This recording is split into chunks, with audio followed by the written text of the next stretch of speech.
Hello, good day mga kawarayhan sa panibagong vlog na naman tayo. So ayan nga, halata naman sa video natin ay kumuha ako ngayon ng kangkong para mayroon tayong ulamin ngayong hapon. So ayan, samahan nyo ako, just keep on watching.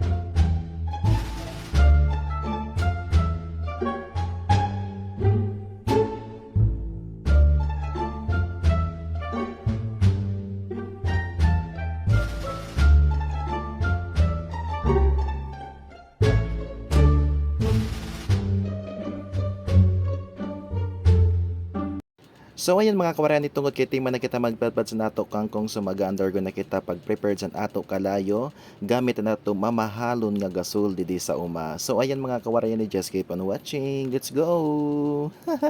Diyan kay tingman na kita magharing so ibubutang na nato karaha para mag-undergo na kita para magluto. So ayan na nato igsusakot is a chicken pastel. So mayroon nagbigay sa akin. So naisipan ko na parang hindi ko kaya maubos to. Linagyan ko ng kangkong para lahat kami dito ay mayroong ulam. So ayan guys, just keep on watching sa ating pagluto ng kangkong with chicken pastel. Let's go! Ay nako man daw nag-i-inerte na to sungo kay diri mamahalon mahulos-hulos pagod ni siya kay diri ta afford aton oring kay di man pwede di mag-ura kay pasong man ini. Aray ko. So na yan, naging prepared ko na aton kangkong kay ibubutang na nato. Napakasarap naman yan mga kawarayan So konti lang yung kangkong na nakuha ko kasi hapon na ako kumuha. Baka may ahas. Pakialam mo, charis. Ay, iba naman syempre kailangan natin ng haluin para aton mga panakot, aton sakot, magalo-halo man sira, di ba? Dapat lahat tayo ay sama-sama. So ayan naluto na nga guys, sobrang bango doon. Habang inukay ko ini siya, marasa ng amyon. Amyon pala ito, di mo pa natadihan pero marasa na.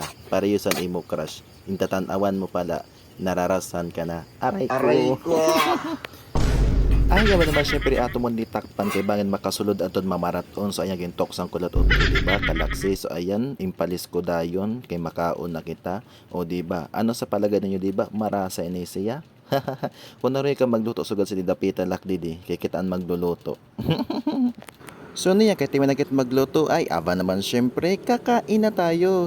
That's all for today's video. Thank you for watching. Bye bye.